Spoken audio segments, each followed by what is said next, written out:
미래의 일을 알고 싶어 합니다. 이렇게 삶이 어려울수록 또 이렇게 나라가 어려울수록 굉장히 미래의 일을 알고 싶어 합니다. 미래에 어떻게 될 것인지. 왜냐하면 불안하기 때문에 그렇죠. 그래서 미래에 어떻게 될 것인가를 내가 알면 편할 텐데. 그래서 미래의 일을 알고 싶다라고 하는 것은 그 불안하기 때문에 내가 편하기 위해서 미래의 일을 알고 싶어 하는 것이죠. 그래서 사람이 이제 미래의 일을 알고 싶어 하면 이제 점쟁이를 찾아가는 것이죠. 그래서 점쟁이를 통해서 이제 미래의 일을 내가 알면 그러니까 현실을 이렇게 확보하기 위해서죠. 무엇을 확보하기 위해서죠? 안전이라고 하는 것을 확보하기 위해서 그렇습니다. 우리가 지금 이제 요한계시록 말씀 나누고 있는데요. 그러니까 신앙 생활을 하면서 그 신앙의 내용 속에서도 특별히 요한계시록을 통해서는 언제 종말이 올 것인지, 또 그 종말이 어떤 형태로 올 것인지, 또 그런 종말이 올 때에 많은 환난과 그런 고통이 온다고 했는데 그러면 내가 과연 이겨낼 수 있을 것인지 그래서 알고 싶은 거죠. 그것도 불안하기 때문에 알고 싶어 하는 겁니다. 그런데 하나님이 그렇게 우리에게 다 가르쳐 주지 않습니다. 왜냐하면 신앙이라고 하는 것은 하나님이 우리가 다 이해할 수 없도록, 다 알지 못하도록 그렇게 만들어 놓으셨습니다. 그래서 우리가 지금 이제 요한계시록 말씀을 나눌 때에 특별히 이제 마지막 종말이 어떻게 될 것인가, 또 앞으로 그 종말이 어떤 형태로 올 것인가, 과연 나는 그때에 믿음으로 내게 있는 그 어떤 신앙으로 이겨낼 수 있을 것인가 라는 그런 문제에 대해서 우리는 알 수가 없다, 이렇게 결론을 말씀을 드리고 싶습니다. 이제 우리는 안 됩니까? 네, 좀 기다려. 그죠? 그러면 또 말을 많이 해야 되네요. 우리는 그리고 마이크.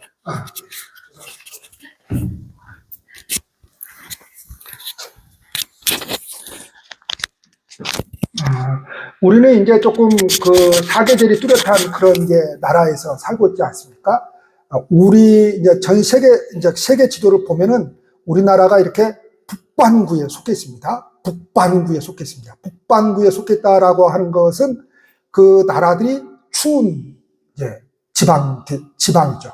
이제 남반구는 덥습니다. 덥기 때문에 추운 지방에 사는 사람들하고 그 따뜻한 지방에 사는 사람들하고 차이가 있는데 그게 무엇인가 하면 추운 지방에 사는 사람들은 옛날부터 봄, 여름, 가을 열심히 일을 해서 저장을 해둬야 겨울에 먹고 살 수 있습니다. 그래서 항상 이쪽 지역에 사는 사람들은 뭘 해야 돼요? 저축이라고 하는 것을 해야 됩니다. 그 저축이 뭐죠? 우리가 먹고 살 것을 미리 준비해 놓는 것이죠. 그래서 미래를 미리 준비해 놔야 오늘을 미리 준비해 놔야 내가 편하기 때문에 그런 일을 합니다. 근데 따뜻한 지방에 있는 사람들은 하루하루 먹고 삽니다. 우리가 볼 때는 왜 저 사람들은 저 모양으로밖에 살지 못하지? 왜 저 사람들은 더 노력하면 더 나은 경제적인 경제력을 가지고 살 수 있는데 왜 저렇게밖에 못 살지? 우리는 그렇게 생각하잖아요. 그러나 그렇지 않습니다. 그들은 저축할 필요가 없습니다. 쟁여놓을 필요가 없어요. 왜요? 항상 따뜻하기 때문에 그 따뜻한 나라에서 항상 먹을 것이 주어지기 때문에 그렇습니다. 그러니까 저장해 놓을 필요가 없습니다. 자, 그러면 우리가 흔히 알고 있는 동남아나 그런 나라들이 따뜻하잖아요. 그러면 선진국이라고 하는 나라들이 더 행복도, 만족 지수가 높습니까? 저쪽 나라들이 더 만족도가 높습니까? 훨씬 더 저쪽 나라 사람들이 만족도가 높습니다. 삶의 만족도가 높아요. 자신의 인생의 만족도가 우리보다 훨씬 높습니다. 그러면 우리가 저들보다 뭐가 못났습니까? 뭐가 부족합니까? 가진 것 다 있고 배운 것도 더 많이 배우고 많은 것들을 소유하고 있는데도 불구하고 우리는 더 불안해하고 그렇게 살아가고 있고 저들은 뭐예요? 우리보다 더 가진 것이 없고 우리보다 더 배우지도 못했는데 우리보다 더 잘 입고 잘 먹고 살아가지를 못하는데 그들의 만족도가 더 높습니다. 왜 그러는 거죠? 네, 내일에 대해서 걱정을 안 하기 때문에 그렇습니다. 그러니까 우리가 신앙이라고 하는 것도 신앙이라고 하는 것을 통해서 내일을 이렇게 보장받으려고 하는 그게 우리 인간에게 많이 있는데 그 내일 때문에 오늘을 허비해 버립니다. 우리는 그 내일 때문에 오늘을 허비해 버려요. 오늘을 신앙생활이라고 하는 것도 마찬가지입니다. 오늘을 열심히 하면 내일이 주어지는 겁니다. 오늘 열심히 내가 기도하고 오늘 열심히 예배 생활하고 오늘 열심히 하나님의 말씀을 통해서 내가 배우게 되면은 신앙이라고 하는 것이 내일 주어지는 겁니다. 막 어느 순간에 신앙이 뚝 하늘에서 떨어져서 그냥 내가 그냥 밑바닥에 있는데 뚝 이렇게 성장하는 거 없습니다. 그냥 밑바닥으로 계속 신앙생활하면 계속 죽을 때까지 그렇게밖에 못합니다. 근데 지금 오늘 내가 하나님에 대해서 열심히 하면 내일은 주어지는 겁니다. 내일은 걱정할 필요가 없는 겁니다. 그래서 오늘을 허비하지 말아야 됩니다. 그래서 예수님께서 뭐라고 말씀하셨어요? 함께 읽겠습니다. 시작. 그런즉 너희는 먼저 그의 나라와 그의 의를 구하라. 그리하면 이 모든 것을 너희에게 더하시리라. 자, 하나님의 나라를 구하라고 그러죠. 그러면 나머지를 다 책임져 주겠다는 겁니까? 그게 아니죠. 우리 인간이 추구해야 될 우리 속에 들어있는 것이 뭐냐? 하나님 나라라고 하는 것이죠. 자, 이 하나님 나라를 놓쳐버리고 그 외의 것들을 아무리 많이 가지고 있는들 불만족스럽다는 것이죠. 만족할 수 없다는 것입니다. 그래서 그의 나라와 그의 의를 먼저 구하라고 말씀하고 있습니다. 그래서 하나님을 믿는다는 것이 뭐냐? 아니요. 이게 조금 있다가 아마 걸릴 겁니다. 네, 넘겨줘. 됐습니다. 그래서 하나님을 믿는다는 것이 뭐냐? 함께 읽겠습니다. 시작. 하나님의 거대한 나라에 대한 일이며 구원 역사에 대한 일이다. 그 의가 이루어지는 하나님의 크신 섭리와 통치에 대한 넓은 안목을 갖는 일이다. 단지 내가 먹고 살고 자식 잘 되고 하는 수준의 것을 넘어서는 일이다. 그러니 너의 신앙이 단지 내일 먹고 사는 문제, 내 일신의 안위를 위한 정도에 머무르지 말라는 것이다. 네, 그렇습니다. 그러니까 요한계시록이 단지 인류의 종말만을 이야기하는 것이 아닙니다. 자, 제가 요한계시록 시작할 때 말씀드렸듯이 요한계시록이라고 하는 말씀은 초대교회에 주어진 말씀이고 지금의 터키, 소아시아라고 했어요. 터키 7교회에 주어진 말씀입니다. 딱 7교회만 주어진 말씀이에요. 그게 아니죠. 7이라고 하는 숫자는 완전수입니다. 그러니까 하나님의 교회는 완전하다는 것입니다. 그러니까 그 7교회에 주어진 말씀, 이거를 우리가 딱 머릿속에 새겨야지, 이거 새기지 않으면 그저 요한계시록은 종말에 관한 이야기야, 마지막 때에 관한 이야기야. 그래서 잘못된 신앙으로 우리가 빠져들기가 쉽습니다. 바로 초대교회에 주어진 말씀이고 수신자가 있고 받는 사람이 있다라고 하는 말씀입니다. 그래서 이 7교회 성도들은 이 요한계시록이라고 하는 내용을 읽고 하나님의 계시가 갖는 의미를 이해했던 것입니다. 그러면 이 2000년 전에 주어진 그 초대교회에 주어진 이 요한계시록이라고 하는 말씀이 2000년이 지난 오늘날 우리에게 어떤 의미가 있느냐 하는 것입니다. 자, 오늘 13장 내용 보니까 짐승이 나오고 용이 나옵니다. 그리고 그 짐승, 그 용의 세력이 얼마나 대단한지 무엇을 합니까? 하나님에게 반역을 합니다. 그리고 교회를 공격하고 그리고 하나님의 백성들을 미혹합니다. 자, 당연히 자, 짐승이나 용은 뭐라고요? 성경에 보니까 옛뱀, 이 모든 것들은 사탄을 뜻합니다. 그러니까 사탄을 이미지로 이렇게 지금 이야기를 하는 겁니다. 사람들이 가장 혐오스러워하는 동물이 바로 뱀, 그런 용, 이런 것들이잖아요. 그래서 성경에서는 그런 사탄을 이야기할 때에 그런 혐오스러운 그런 짐승으로 이야기를 계속해서 하고 있는 겁니다. 아담과 하와를 꿰는 것도 뱀인데 뱀이 꿰는 게 아닙니다. 그 이미지를 그렇게 만들어서 그렇게 이야기를 하고 있는 것입니다. 자, 그런데 이 사탄이 하는 일은 그렇게 핍박을 하고 하나님의 백성들을 미혹하고 하나님의 구원 역사를 방해한다고 말씀을 하고 있습니다. 그런데 비록 사탄이 하나님을 대적하고 성도들을 미혹하고 환난에 넘겨주지만 그 권세라고 하는 것, 다시 말해서 사탄이 지금 휘두르고 있는 그 권세라고 하는 것은 하나님으로부터 주어진 제한적인 권세라고 하는 것입니다. 아니, 그럼 우리는 생각을 할 수 있죠. 아니, 그럼 하나님이 왜 그런 권세를 사단에게 주어서 우리를 힘들게 합니까? 아니, 내버려 두지. 그런 권세를 주지 않으면 우리가 편하게 살 수 있지 않습니까? 여러분, 그러면 하나님의 사람이 못 됩니다. 여러분, 누가 효자 노릇을 해요? 때려서 키운 자식이 효자 노릇을 합니다. 때리라는 말이 아니에요. 그냥 아이고 내 자식, 내 아들, 큰아들, 내 아들, 아이고 내 아들 이놈이 효자 노릇을 해요, 안 해요? 이놈 안 합니다, 여러분.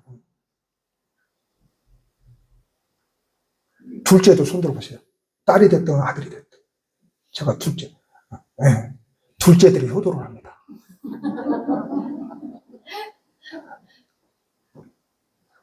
첫째하고 막내는요, 이쁨을 받습니다. 그게 부모 마음입니까? 둘째들은요, 미움이 아니라, 첫째는 이유가 있어요. 막내도 이유가 있죠. 근데 중간에 낀 사람들은 그렇게 큰 사랑을 받지 못하고 살아갑니다. 근데 누가 효도를 해요? 그놈들이 효도를 합니다. 그놈들이. 네. 무슨 말인가 하면요, 하나님께서 하나님의 백성들을 지금 훈련시키는 그 과정으로서 누구를 이용하고 있는 거예요? 사탄을 이용합니다. 그 사탄이 가지고 있는 권세라고 하는 것은 제한적인 것입니다. 그러니까 그 사탄이 하는 그 활동까지도 다 누구를 위한 거예요? 성도들을 위한 겁니다. 하나님의 백성들을 위한 겁니다. 우리는 생각할 때에 왜 하나님께서 나에게 이런 일을 허락하시고 왜 나에게 이런 어려운 일을 허락하실까? 왜 나에게 다른 사람들 다 편하게 산 것 같고 그럭저럭 편하게 신앙생활 하는 것 같은데 왜 이렇게 나만 그럴까? 근데 아니에요, 여러분.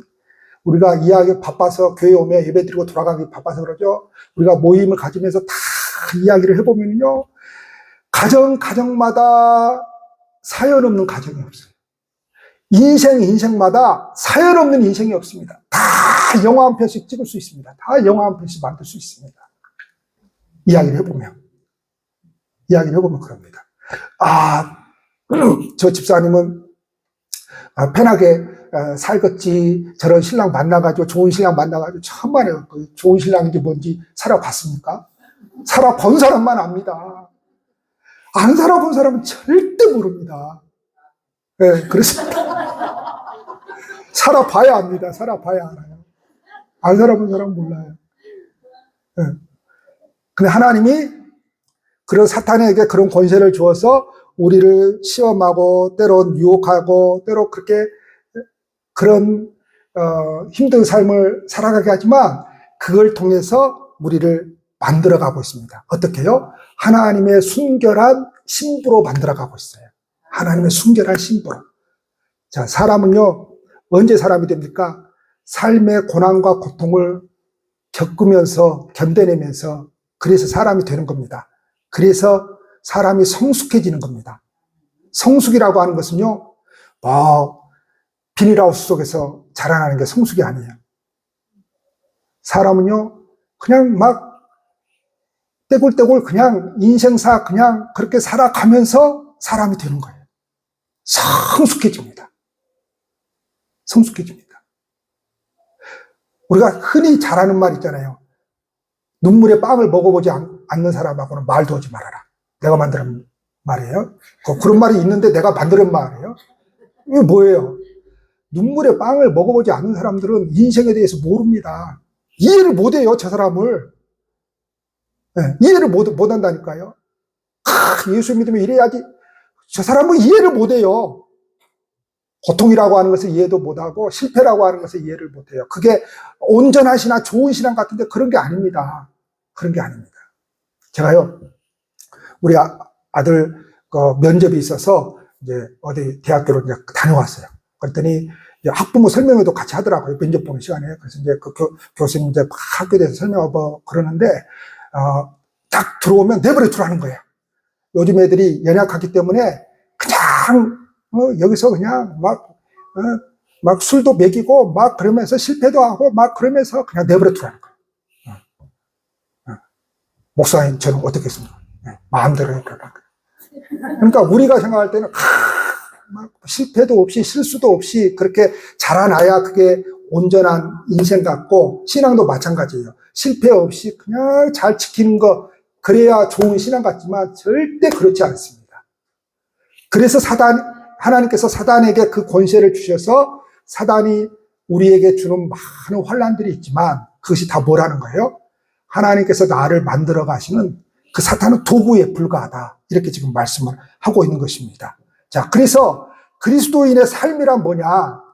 자, 한번 읽겠습니다. 시작. 결코 세상의 원리나 세상의 가치를 따르지 않는다. 결코 세상에서 혜택을 받거나 세상의 인정을 받는 것으로 우리의 믿음을 나타나지 않는다. 그런데 우리는 세상에서 잘 되는 것이 내가 예수 잘 믿는 증거라고 들이댄다. 아니다. 성경은 어디에도 그렇게 말한 적이 없다. 자, 여러분, 민주주의, 자본주의 사회에서 자꾸만 이 기독교 신앙이 어떻게 변질되었습니까? 세상에서 내가 성공한 거, 많이 버는 거, 누구보다 높은 지위에 오르는 것은 내가 하나님을 더 잘 믿었기 때문이다. 이렇게 되어버립니다. 그게 아닙니다. 신앙 그게 아니에요. 신앙 그게 아니에요. 자, 그래서 요한계시록 오늘 10절에 보면은 성도의 본질이 뭐냐?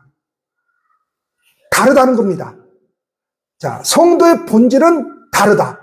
세상은 뭐죠? 더 많이 소유하고 있고, 더 많이 배운 거, 더 많이 가지고 있는 거, 어떤 것들을 더 소유하고 있는 것들을 성공이라고 여기는데, 그게 세상의 가치관이죠? 그러면 성도도 그래요? 똑같냐? 아니에요. 성도의 본질은 뭐예요? 다르다는 거예요. 그런 세상의 가치관과 다르다는 것인데, 그 다르다는 것이 뭐예요? 바로 오늘 제목인 인내와 믿음이라고 하는 것입니다. 인내와 믿음. 그러면 도대체 인내와 믿음이 무엇이냐? 한번 읽겠습니다. 시작. 세상에서 주는 혜택을 누리지 못하고 버림받고 고난받고 외톨이가 되고 어려움을 당해도 하나님을 버리지 않는 인내. 그것이 신자의 믿음의 본질이다. 내 형편이 좋아지고 내 소원이 응답되고 세상적인 조건들이 충족되는 것을 믿음으로 삼는 게 아니라 아무런 도움도 얻지 못하고 예수님을 믿는 것 때문에 손해를 보더라도 당장의 이익 때문에 예수를 팔고 양심을 파는 것이 아니라 끝까지 하나님의 선하심을 믿는 인내, 바로 그것이 종말을 사는 우리의 싸움이며 믿음이라는 것입니다. 아멘. 자, 얼마나 귀한 말씀인지 모릅니다. 이 인내와 믿음이라고 하는 것이. 자, 대부분의 많은 사람들은 신앙이라고 하는 것을 가질 때에 이 세상에서 잘 되는 거, 잘 먹고 잘 사는 거, 자식 잘 되는 거, 여기에서 벗어나지를 못합니다. 여기에서 벗어나지 못하기 때문에 신앙이 자라지 않는 것이고요. 여기에서 벗어나지 못하기 때문에 시험에 걸려 넘어집니다. 내가 이러려고 교회 다닌 거 아닌데? 내가 이러려고 예수 믿은 거 아닌데? 그런데 뭐예요? 세상의 것이 내가 생각하는 대로 주어지지가 않습니다. 내가 이러려고 예수 믿은 거 교회 가는 거 아닌데 코로나가 덮칩니다. 자, 한국교회의 20, 30%가 빠져나가 버렸습니다. 왜 그렇습니까? 내가 이러려고 교회 다닌 거 아니거든요. 내가 예배 드리다가 코로나 걸려서 병원에 입원하고 죽기까지 하는 내가 이러려고 교회 나가서 예배 드리는 거 아니거든요. 아니, 나를 보호해줘야지 어떻게 그럴 수가 있습니까? 교회가? 그런 하나님을 못 믿겠다는 거거든요. 그런 하나님에게는 예배를 드리지 않겠다는 거거든요. 그런 하나님에게는. 그러나 믿음은 그런 게 아니다 이 말입니다. 믿음은 그런 게 아니다 이 말입니다. 자, 그래서 16절 18절에서 그 믿음이 무엇인가에 대해서 정의를 내립니다. 시작. 그가 모든 자, 곧 작은 자나 큰 자나 부자나 가난한 자나 자유인이나 종들에게 그 오른손이나 이마에 표를 받게 하고 누구든지 이 표를 가진 자 외에는 매매를 못하게 하니 이 표는 곧 짐승의 이름이나 그 이름의 수라. 지혜가 여기 있으니 총명한 자는 그 짐승의 수를 세어보라. 그것은 사람의 수니 그의 수는 666입니다. 아멘. 자, 헬라어나 히브리어에는 자, 구약 성경은 히브리어로 기록이 되었어요. 신약 성경은 헬라어로 기록이 되었습니다. 왜 헬라어로 기록되었느냐? 여러분들이 잘 아시는 알렉산더가 소위 말해서 전 세계를 제패하죠. 이 알렉산더의 꿈이 있었습니다. 전 세계를 하나로 만들어버린 겁니다. 얼마나 대단한 꿈을 가진 야망가입니까? 좋은 꿈이 아닙니다, 그건. 그러면 이 세계를 하나로 만들어버리려면 뭐까지도 하나로 만들어야 돼요? 언어를 하나로 만들어야 됩니다. 언어를 만들지 못하면 하나가 될 수 없는 것이죠. 그래서 온 세계에 헬라어를 전파시킵니다. 그렇죠? 헬라어를 전파시킵니다. 그래서 그때 당시에 이제 성경이 있었는데 이 성경 누구든지 보게 만들어야 됩니다. 기독교인들의 생각이 아닙니다. 기독교인들만의 생각이 아니에요. 누구든지 읽게 만들어야 됩니다. 그래서 헬라어로 번역을 한 겁니다. 기가 막힌 거죠. 그래서 제자들이 어느 곳에 가든지 뭐예요?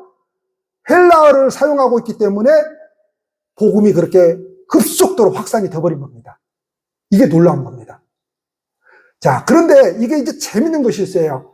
이 히브리어나 헬라어에는 알파벳이 있잖아요. 알파벳에 각 알파벳마다 숫자가 있습니다. 숫자. 그 숫자가 다 정해져 있어요. 자, 우리가 666, 우리가 교회를 다니신 분들은 많이 들었을 거예요. 그래서 이 짐승의 표다, 이걸 받지 않아야 된다. 그래요. 자, 그래서 이 666이 우리나라로 말한다면, 뭐가 666이라고 그랬어요? 짐승의 표라고 그랬어요. 30년 전에 컴퓨터를 보고 그렇게 이야기했어요. 컴퓨터가 처음 막 보급되고 막 그럴 때에 이게 마귀의 표다. 이게.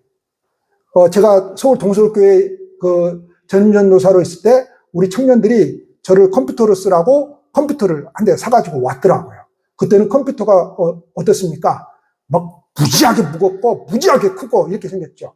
인터넷이 안 되던 시절이죠. 그냥 한글 작업만 하는, 워드 그것도 한글 작업만 하는 그런 시대였습니다. 근데 청년들이 그때 그걸 사다 주면서 뭘 이야기하는가 하면, 전도사님, 이게 앞으로는요, 이거 컴퓨터를 가지고 뭐, 막 물건도 살 수 있고 뭐 막 그런데요. 막 그래요. 근데 몇 년 뒤에 우리가 지금 그 생활을 하고 있잖아요. 모든 것을 그냥 컴퓨터로 해버리는 겁니다. 물건도 사고 거기서 이메일도 주고받으면서 서로 안부를 묻고 간단하게. 지금은 뭐 컴퓨터보다 더 좋은 이제 핸드폰을 가지고 우리가 다 지금 그렇게 하고 있잖아요. 자, 지방은 어땠는지 모르겠지만 서울에서는 컴퓨터가 처음 나와서 컴퓨터가 보급될 때 666이 뭐냐? 마지막 그 짐승의 표인데 그걸 컴퓨터라고 했습니다. 컴퓨터. 그리고 조금 있다가 이제 카드가 나오기 시작했죠. 카드 그렇게 처음부터 많이 나오지 않았잖아요. 지금 아마 대부분 사람들이 카드 뭐 한두 개씩, 두세 개씩 가지고 있을 터인데 카드가 나왔어요. 그 카드도 666 마귀의 표라고 그랬어요. 어떤 사람들은. 그래서 그쪽 단체에서 이렇게 일하는 사람들은 그때에 뭐예요? 막 세미나도 하고 부흥회도 그렇게 하면서 그 컴퓨터, 그 다음에 그 카드를 받지 말아야 된다 그랬어요. 그게 666 마귀의 표라고 하면서. 심지어는요, 666번 시내버스도 타지 말라고 그랬어요. 그건 아주 미련하게 성경을 몰라서 그런 소리를 하는 겁니다. 자, 제가 말씀드렸죠? 이 요한계시록이라고 하는 말씀은 단순히 그냥 종말에 관한 이야기만이 아니라, 미래에 관한 이야기만이 아니라 그때 당시에 초대교회를 살고 있는 그 시대에 주어진 말씀이라고요. 자, 그런데 그 시대에 누가 그렇게 핍박을 했어요? 이 말씀을 받는 이 시대에 황제가 누구였어요? 네로였어요. 네로. 우리가 잘 아는. 근데 그 네로라고 하는 이름에 알파벳이 있을 거 아니에요. 그 알파벳 숫자가 다 있다 이 말이에요. 그 알파벳 숫자를 합하면 666이 나와요. 그래서 그 시대에는 누가 적그리스도가 되는 거예요? 쉽게 말하면. 누가 짐승이 되는 거예요? 네로 황제가 짐승이 되는 거죠. 자, 우리가 지금도 마찬가지예요. 무엇이든지 바코드로 돼 있잖아요. 바코드. 그렇죠. 그러면 왜 그렇게 바코드만 딱딱딱딱 띡띡띡 하면 그렇게 찍혀서 계산이 돼요? 그게 다 숫자가 있어요. 숫자가. 그래서 그 숫자가 다 틀려요. 상품마다 숫자가 다 다른 거죠. 그래서 가격이 딱딱딱딱 매겨지는 거죠. 그런데 그 바코드에 숫자가 있어요. 그래서 그 숫자를 다 합하니까 666이 나와요. 그러니까 바코드 해가지고 이거 뭐예요?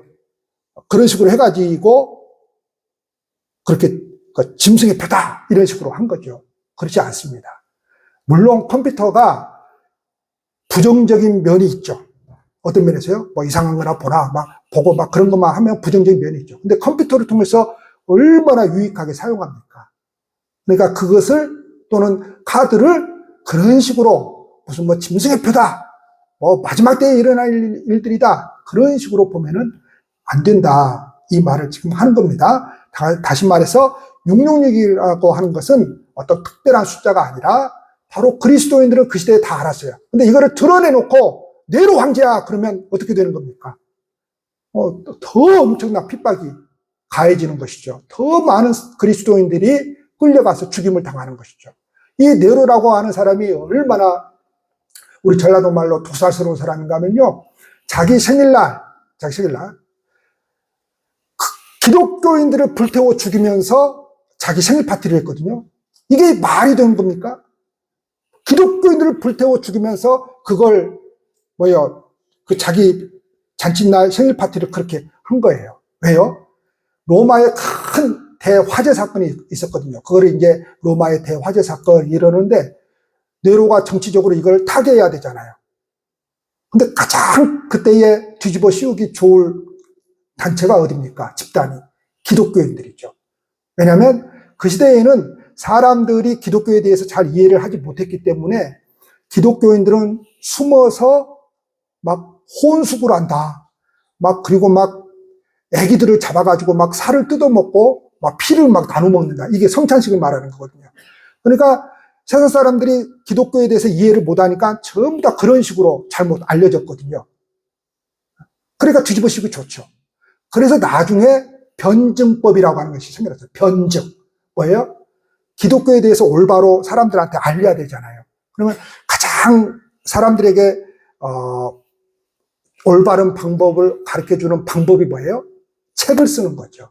변증. 그래서 변증서라 그래요. 그래서 변증서들이 많이 나오게 되는 거죠. 그래서 기독교는 그런 종교가 아닙니다. 애기 잡아가지고 살 뜯어먹고 피 나눠 마시는 그런 종교가 아닙니다. 그래서 기독교는 이런 종교입니다. 기독교는 이런 종교입니다. 그래서 사도 바울은 뭐예요? 데오빌로 가까요. 그렇게 시작하잖아요. 그러니까 데오빌로에게 기독교는 이런 것입니다. 라고 하는 것을 변증하는 거죠. 변증. 자, 그러나 어쨌든 초대교회 때에 이러한 고난과 이런 고통, 이런 환난은 실제적이었다라고 하는 것입니다. 상징이 아니었다라고 하는 것입니다. 실제로 기독교인들이 매매를 하지 못했습니다. 경제활동이 차단되었습니다. 자, 환상이나 상징이 아니었습니다. 당시 초대교회를 살던 성도들에게는 예수를 믿는다는 것이 가장 현실적이고 실제적인 고난으로 다가왔습니다. 자, 우리가 세례를 받잖아요. 이 세례를 받는다라고 하는 것은 어마어마한 사건입니다. 왜냐하면 초대교회 때 세례를 받는다라고 하는 것은 모든 공공직에서 뭐예요? 좋은 말로 물러나는 것을 말합니다. 그러니까 쫓겨나야 됩니다. 직장을 다 쫓겨나야 돼요. 자, 여러분 오늘날 교회 다니면 예수 믿으면 여러분 모든 우리나라에서 시행하는 공공직에 서류를 내지 못한다. 그러면 여러분 코로나로 20, 30% 빠졌는데 몇 퍼센트나 빠질 것 같습니까? 50%, 60%, 70% 빠질 겁니다. 내가 그러려고 예수 믿는 거 아니잖아요. 그러니까 신앙이라고 하는 것을 잘 이해를 해야 됩니다. 자, 집을 빼앗기기도 했습니다. 경제적인 제재를 당했고 도망 다녀야 했습니다. 예수 믿는 것 이유 하나 때문에 도망 다녀야 했고 예수 믿는 것 이유 하나 때문에 땅굴을 파고 들어가서 살아야 했습니다. 1만 명이 거주하는 곳도 있고 제가 언젠가 한번 이야기했죠. 터키에 있습니다. 다 성지순례 가면 그거 볼 수 있거든요. 자녀들도 학교에 갈 수 없었습니다. 세상에서 왕따를 당하고 격리를 당해야 했습니다. 왜 그랬습니까? 왜 세상에 모든 혜택이 있음에도 불구하고 그것을 다 거부하고 예수를 믿겠다고 그렇게 선언한 겁니까? 자, 자본주의 기독교 신앙이 얼마나 변질되어 있는가 하면 예수 믿으면 잘 된다는 거. 여러분 잘 안 되는 경우가 태반입니다. 잘 안 됩니다, 여러분. 왜 안 돼요? 예수 믿으면 여러분 주일날 장사 안 해야죠. 걸리는 게 많습니다. 그러면 하나님이 주일날 장사하는 것은 그건 더 해줄 거야. 더 안 해줍니다, 여러분. 사람들은 자꾸 주일 성수하고 그거 안 하면 하나님이 더 복을 주신다고. 안 줍니다, 여러분. 주일날 일해야 돈이 더 들어오는 겁니다. 우리는 그걸 이제 이렇게 하기 위해서 그렇게 말을 하는데 저는 그런 말을 못 하겠더라고요. 안 됩니다, 여러분. 근데 왜 그렇게 하는 겁니까? 왜 예수를 믿으면 그런 세상의 것들을 그렇게 거부합니까? 자, 우리는 이런 생각을 가지고 교회를 다니면 안 됩니다. 그 사람은 언젠가는 뛰쳐나갑니다. 언젠가는 예수 발로 찹니다. 제가 자주 말씀드리지만 예수 믿어서 잘 살아보겠다고 마음의 평안을 얻겠다고. 여러분, 마음의 평안이 없습니다. 마음의 평안이 있을 때도 있죠. 성령께서 주시는. 근데 평안이 없을 때가 더 많습니다. 왜요? 더 잘못을 많이 저지르고 살아가기 때문에. 영에 민감한 사람들은 더 평안이 없습니다. 세상 더 출세하겠다고, 성공하겠다고, 자녀들 더 잘게 되겠다고, 가정의 안정을 위해서. 여러분, 가정이 안정됩니까? 안 다니는 남편 때문에 더 속상하죠? 더 고생 많죠? 미래를 확보하겠다고 예수를 믿었습니다. 그런데 초대교회 성도들은 완전히 우리와 다른 신앙을 추구했습니다. 이 세상이 보기에는 어리석은 선택을 하며 살아갔던 사람들입니다. 자기뿐만이 아닙니다. 자기만 그런 어려움을 당하면 좋은데 예수 믿는다고 그의 자녀들까지도 그렇게 어려움을 당하고 살았습니다. 자, 우리는 고난을 피하기 위한 신앙으로, 미래를 확보하기 위한 신앙으로 생각하는 신앙은 그걸 이해할 수가 없습니다. 좀 더 편한 미래, 안락한 내일을 확보하기 위해 기독교를 선택한 신앙은 도저히 이해를 할 수가 없습니다. 그래서 신앙이란 뭐냐? 한번 읽겠습니다. 시작. 세상이 이해할 수 있는 삶을 사는 것이 아니다. 쉽게 설명할 수 없는 것이다. 이해시킬 수도 없고 이해도 안 되는 것이다. 그냥 하나님을 포기하지 못하고 하나님 때문에 죽어도 좋은 것이다. 아멘. 이해 안 되는 겁니다, 여러분. 이 신앙을 누군가에게 이해시켜서 저 사람 예수 믿게 그거 안 되는 겁니다, 여러분. 그래서 논쟁하지 말라고 그러죠, 성경은. 변론하지 말라고 하는 소리거든요. 그러니까 그렇게 기록되어 있는데 논쟁하지 말라.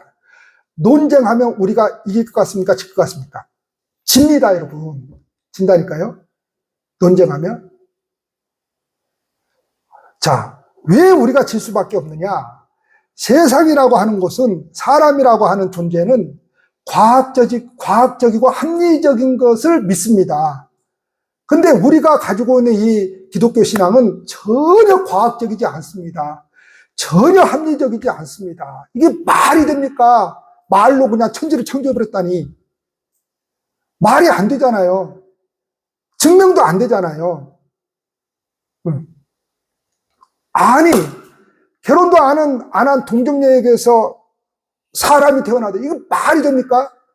정신병자들이지. 그러니까 기독교인들은. 전혀 과학적이지 않고 비합리적입니다. 우리가 믿고 있는 모든 신앙의 내용은 세상 사람들이 볼 때에 비과학적이고 비합리적입니다. 그래서 세상 사람들의 가치관으로서는 여러분 뭐예요? 우리가 미친 사람들입니다. 자, 우리가 이 신앙을 가지고 예배를 드리고 하나님의 이름을 부르면서 살아갑니다. 어려운 일이 생기면 신앙이 있는 사람들은 그래도 아유, 하나님 찾습니다. 하나님을 의지합니다. 이게 우리가 다 이해가 돼서 이런 어떤 활동을 하느냐? 그렇지 않습니다. 우리도 이해를 못하고 있는 겁니다. 그러니까 신앙은 뭔가 하면은, 그래서 여러분 연세 드신 할머니들, 할아버지들 못 배우고 지식이 없는 사람들 있잖아요. 그 사람들은 신앙이 없을 것처럼 생각하면 안 됩니다. 왜냐하면 물론 알면 좋죠. 글을 알고 더 이해할 수 있으니까 그러면 좋죠. 그런데 신앙은 우리 스스로도 이해할 수가 없습니다.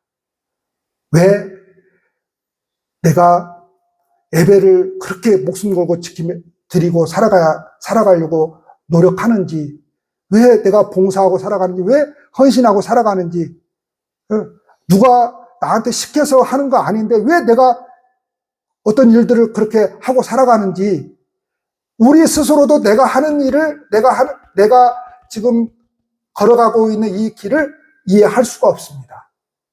그게 신앙입니다. 그게 신앙이에요. 그냥 포기를 못 하는 겁니다. 아니, 그냥 포기해버리고 그냥 내 마음대로 그냥 세상에 나가서 그냥 내 마음대로 살고 싶은데 이 포기를 못 하는 겁니다. 포기가 안 되는 겁니다. 그냥 죽어도 좋습니다 하고 그냥 가는 겁니다. 이 신앙을 갖는 것에 대해서, 이런 신앙의 내용을 내가 갖는 것에 대해서 이해를 우리 스스로가 못 합니다. 설득도 안 되고. 그러니까 우리가 할 수 없는 거죠. 우리의 노력으로서도 할 수 없고. 하나님께서 그래서 하시는 것이죠. 그래서 14장 12절 13절에 이렇게 말씀을 하고 있어요. 한번 읽겠습니다. 시작. 성도들의 인내가 여기 있나니 그들은 하나님의 계명과 예수에 대한 믿음을 지키는 자니라.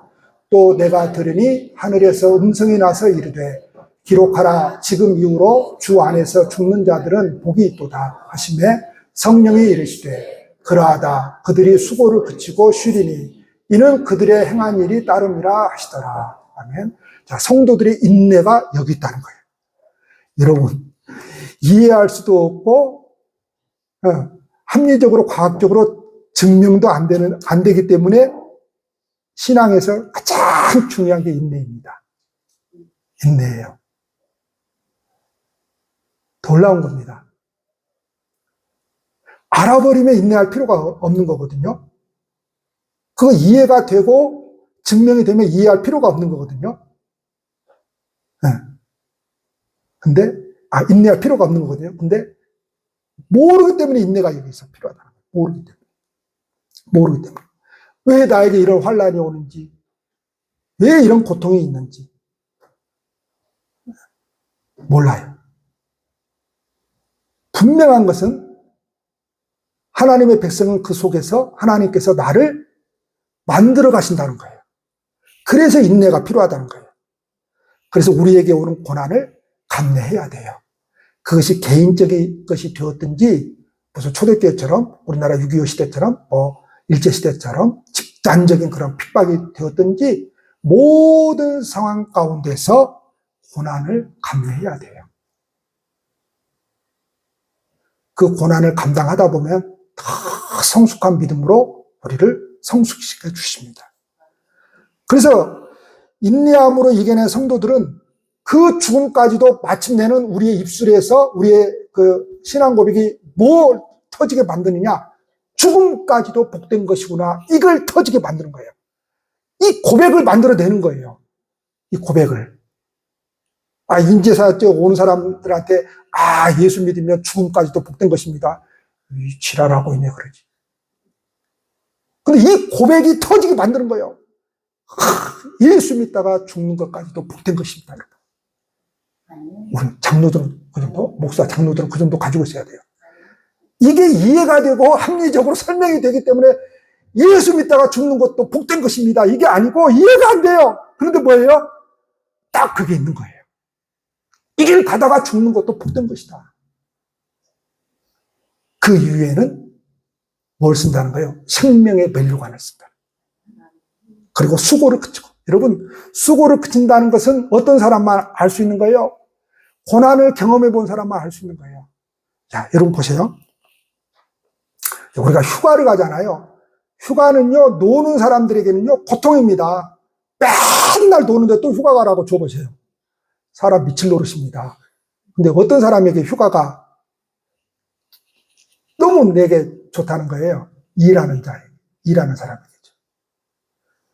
자, 수고를 그치고 주님과 함께 쉬게 될 것이다. 이게 이제 마지막이거든요. 우리의 이제 신앙의 끝이거든요. 그러면 수고를 그치고 예수님과 함께 쉬게 될 것이다. 이거 누구만이 기대하는 거예요. 이 땅에서 살아가면서 이 믿음을 지켜내기 위해서 끊임없이 다가오는 고난과 환난 가운데서 이거를 인내했던 사람들, 인내하고 살아가는 사람들, 그날을 기대할 수밖에 없는 것이죠. 이게 없는 사람들은요, 에이, 뭔 수고고, 뭐 수고를 그치고, 뭐 안식을 누린다? 뭐 하나님과 함께 쉬게 될 것이다? 별로 와닿지가 않아요. 그런데 어떤 사람들이요? 바로 그렇게 극심한 환난과 고통 가운데서 삶을 살아가면서도 그래도 내가 이 믿음으로 살아가야지 하는 사람들. 마침내 내게 생명의 멸관을 주어질 것이고 마침내 그 하나님 나라에서 끝내 주님과 함께 쉬게 될 것이다 라고 하는 것. 그래서 여러분, 자식 때문에도 힘들 수도 있고 믿지 않는 남편 때문에도 또 내가 하고 있는 일이 안 돼서도 힘들 수도 있고 돈 때문에도 힘들 수 있고 사랑관계 때문에 힘들 수도 있고 누구 때문에라도 힘들 수 있습니다. 근데 인내해야 된다는 거. 인내해야 된다는 거. 인내밖에 없습니다. 기도하시겠습니다.